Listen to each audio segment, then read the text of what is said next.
Assalamualaikum warahmatullahi wabarakatuh. Innal hamdalillah nahmaduhu wa nasta'inuhu wa nastaghfiruhu wa na'udzu billahi min syururi anfusina wa min sayyiati a'malina may yahdihillahu fala mudhillalah wa ma yudlil fala hadiyalah.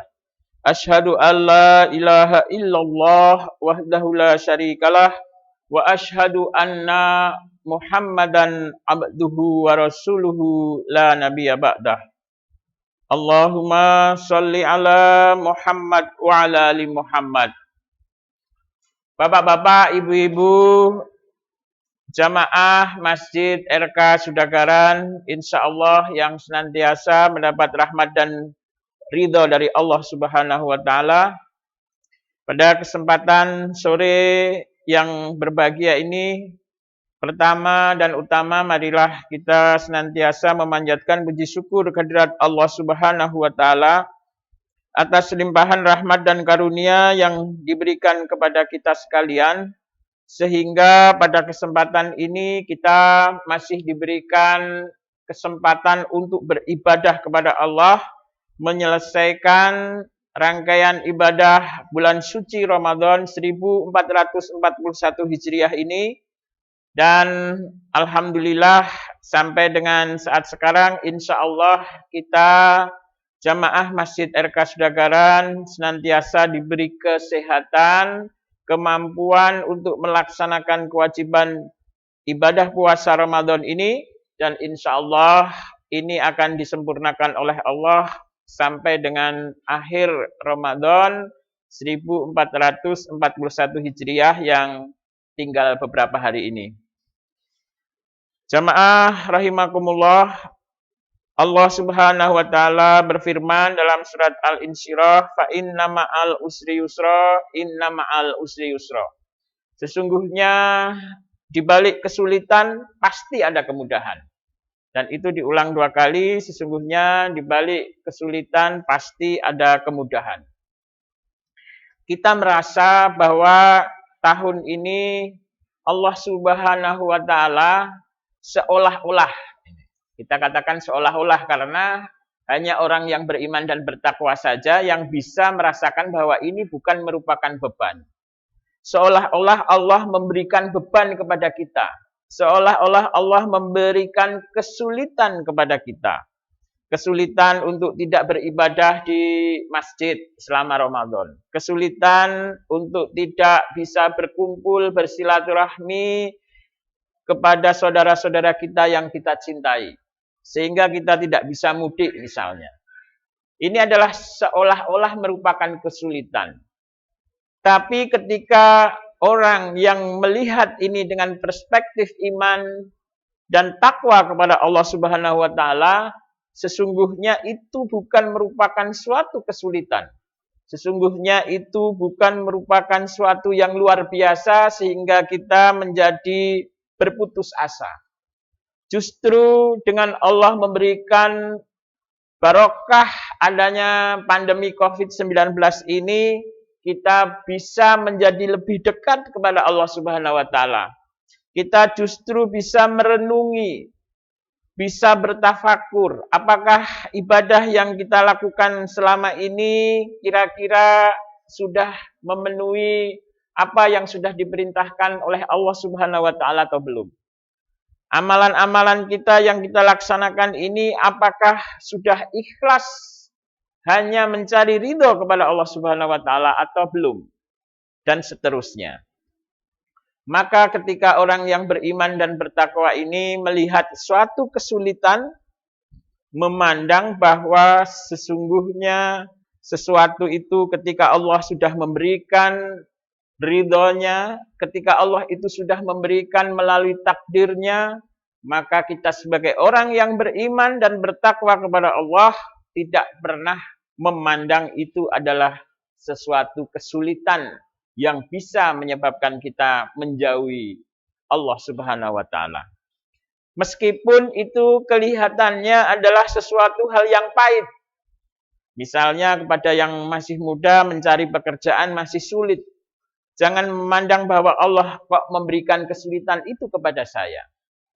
Ketika kita mungkin yang sudah berusia sebaiknya sudah menikah tetapi belum dapat jodoh misalnya, maka jangan memandang itu adalah suatu kesulitan. Mengapa Allah tidak memberikan jodohnya kepada saya? Yakinlah sesungguhnya di balik kesulitan itu Allah pasti akan memberikan kemudahan. Terkait dengan kesulitan-kesulitan ini, Ali bin Abi Thalib radhiyallahu anhu berkata, "Inna as'abal a'mali arba'." Amalan-amalan sesungguhnya amalan-amalan yang sulit itu 4. Apa yang dikatakan oleh Ali bin Abi Thalib? Hisali al-afu indal ghadabi. Memaafkan kepada orang lain pada saat ia marah. Jadi memberi maaf kepada orang lain ketika dia dalam keadaan marah. Meskipun marahnya itu dalam posisi yang benar.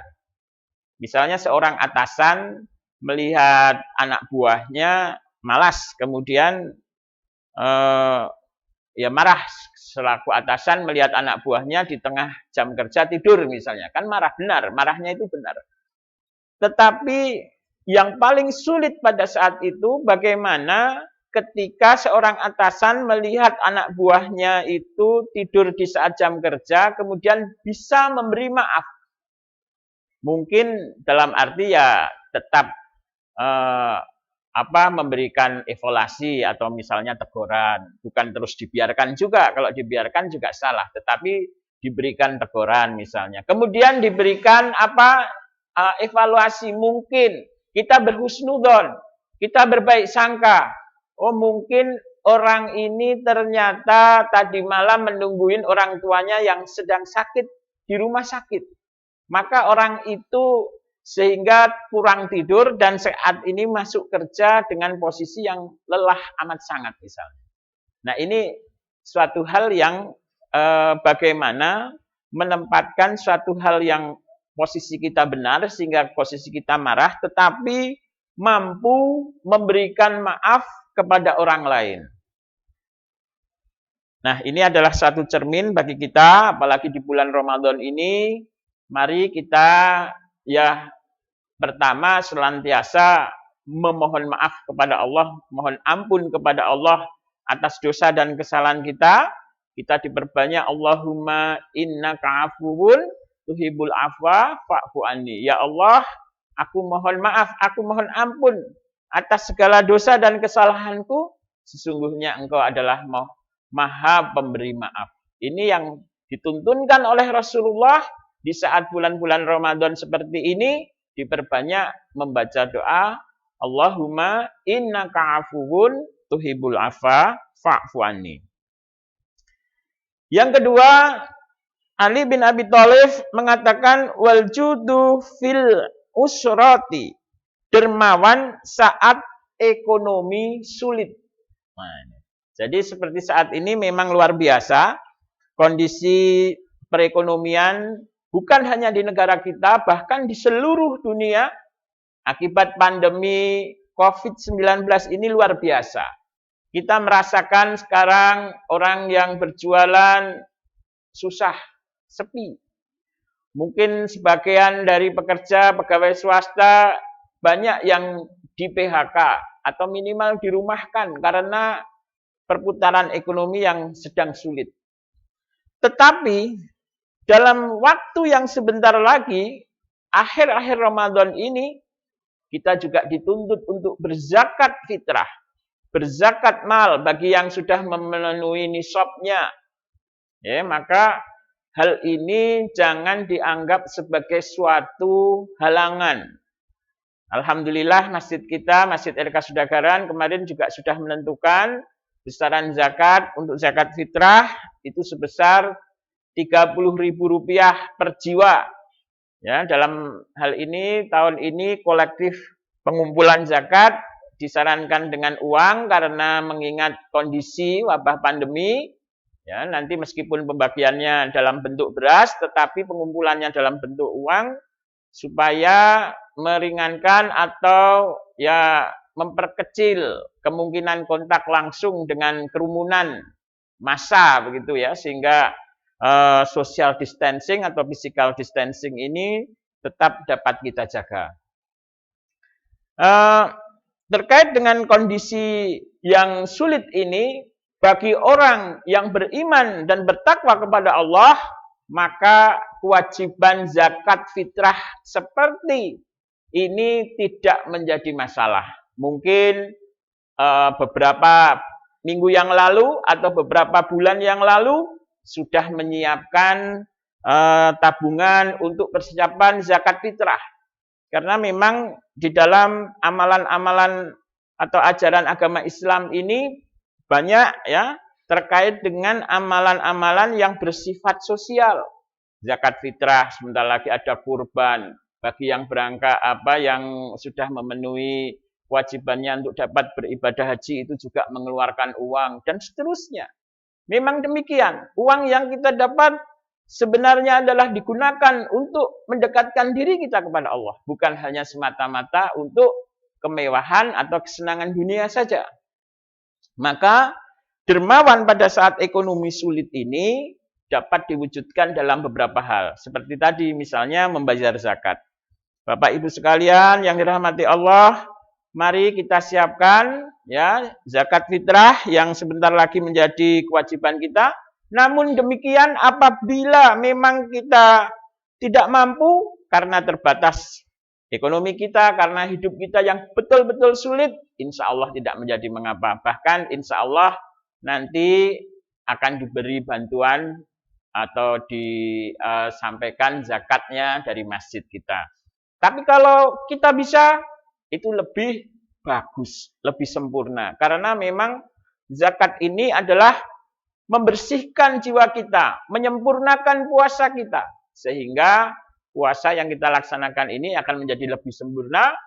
Dan dalam suatu riwayat dikatakan oleh Rasulullah, apabila insya Allah puasa kita diterima oleh Allah, zakat kita juga sudah dilaksanakan dengan ikhlas, maka ketika Idul Fitri itu kita bagaikan seorang bayi yang baru dilahirkan. Segala dosa dan kesalahan kita, segala ya mungkin apa kita pernah berbuat salah, berbuat hilaf, itu diampuni oleh Allah Subhanahu wa taala.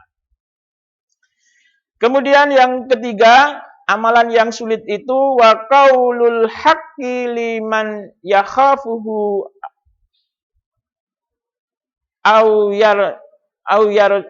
wal ifatu fil hulwati. Yang ketiga itu wal ifatu fil hulwati, menjaga diri dari hal yang tidak terpuji saat dia sendirian.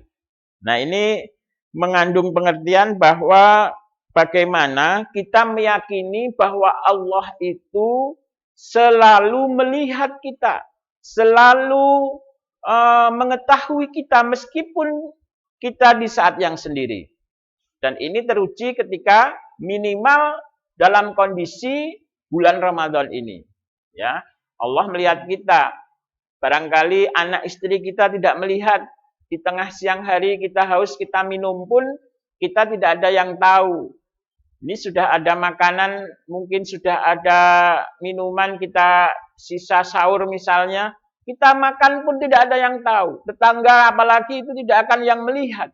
Tetapi kita yakin bahwa Allah itu melihat, maka tidak kita lakukan. Begitu pula dengan kita bekerja, ya. Mungkin kita hanya berurusan dengan seseorang dengan atasan kita. Barangkali tidak ada orang yang tahu kita diberi gratifikasi atau disogok, katakanlah disuap, ya. Maka ketika kita yakin bahwa Allah itu melihat kita, nah, kita sebagai orang yang beriman yakin bahwa Allah melihat kita, maka itu tidak dilakukan. Ya, ditolaknya pemberian suap atau gratifikasi itu. Ini adalah satu contoh yang luar biasa ketika amalan yang ketiga ini menjaga diri dari hal yang tidak terpuji. Kemudian yang keempat, Ali bin Abi Thalib radhiyallahu anhu mengatakan wa qaulul haqqi liman yakhafuhu au yarjuhu. Apa itu? Berkata yang sebenarnya kepada orang yang disegani atau orang yang diharapkan kebaikannya. Nah ini, berkata dengan sejujurnya terhadap orang yang disegani, orang yang diharapkan kebaikannya. Ini banyak terjadi. Saat ini kita kadang-kadang ketika berhadapan dengan orang, misalnya pimpinan, orang yang mempunyai kekuasaan, orang yang mempunyai jabatan, itu kita tidak bisa berkata yang sebenarnya. Kita takut untuk mengatakan yang jujur, sehingga dikenal istilah ABS, asal Bapak senang. Banyak sekali ketidakjujuran itu dipoles, jadikan lipstik saja supaya pimpinan kita senang. Padahal kejadiannya tidak demikian. Nah, ini karena apa? Tidak mengetahui apa yang dimaksud oleh Ali bin Abi Thalib, yakni apa? Mengatakan dengan yang sebenarnya meskipun hal itu berat. Meskipun hal itu bisa menjadikan pimpinan itu marah. Meskipun orang yang mempunyai jabatan itu menjadi benci dan seterusnya. Oleh sebab itu, marilah kita sebagai orang yang beriman, masih ada waktu, beberapa hari masih Ramadan masih mengiringi kita, dimanfaatkan dengan sebaik-baiknya. Memperbanyak amalan-amalan yang saat ini memang dituntunkan di rumah dalam kondisi pandemi COVID-19 ini, tetapi tidak menyurutkan dalam beribadah. Baik itu tarawih, takdarus, berderma melalui zakat ataupun sedekah, terus kita laksanakan meskipun dalam situasi yang cukup sulit ini. Demikian jamaah sekalian yang bisa kami sampaikan. Mudah-mudahan bermanfaat bagi diri saya pribadi dan umumnya juga kepada para jamaah sekalian. Mohon maaf apabila ada kesalahan atau kekurangan. Billahi taufiq wal hidayah. Wassalamualaikum warahmatullahi wabarakatuh.